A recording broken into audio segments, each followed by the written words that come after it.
బీసీలు తెలుగుదేశం పార్టీకి వెన్నెముకని తెలుగుదేశం పార్టీ రాష్ట్ర అధికార ప్రతినిధి పిఠాపురం మాజీ ఎమ్మెల్యే ఎస్వీఎస్ఎన్ వర్మ పేర్కొన్నారు. పిఠాపురం నియోజకవర్గంలో బీసీ సామాజిక వర్గానికి చెందిన మౌనికకు ఎంబీబీఎస్ చదువు నిమిత్తం మాజీ ఎమ్మెల్యే వర్మ చొరవతో ప్రభుత్వం ద్వారా 75,000 రూపాయల ఆర్థిక సహాయాన్ని అందించారు.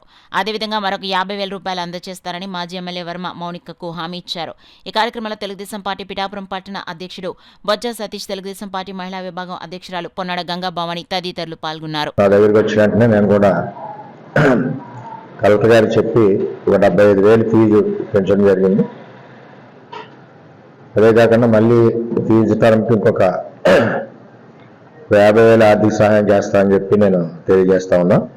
ఏదైనా బీసీ వర్గాల నుంచి మరి ఎంబీబీఎస్ చదవాలని పట్టుదలతో వచ్చిన అమ్మాయికి మన పిఠాపురం నాయ బ్రాహ్మణులందరూ కూడా సహకారం, అదేవిధంగా తెలుగుదేశం పార్టీ నుంచి మా వంతు సహకారం, జిల్లా కలెక్టర్ గారి దగ్గర సహకారం, అందరం కూడా ఎంబీబీఎస్ పూర్తి చేయించడానికి సహకరిస్తామని చెప్పి తెలియజేస్తాం. అందరికీ నమస్కారం అండి. నా పేరు వై మౌనిక.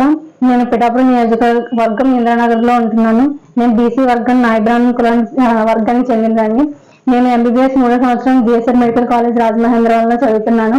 నా కుటుంబ పరిస్థితి ఆర్థికంగా బాగాలేనందువల్ల నేను 3వ సంవత్సరం ఫీజు కట్టుకోవడానికి ఇబ్బంది పడ్డాను. సో దానికోసమని శ్రీ ఎస్వీఎస్ వర్మ గారి దగ్గరికి రావడం జరిగింది. ఆయన వెంటనే స్పందించి కలెక్టర్ గారి చేత 74,000 రూపాయలు చెక్ నాకు అందజేశారు. Thank you so much sir. మీ రుణం ఎప్పటికీ తీర్చుకోలేను. నాలాంటి స్టూడెంట్స్కి ఎంతమందికో మీరు హెల్ప్ చేసి ఉన్నారు. Thank you so much sir.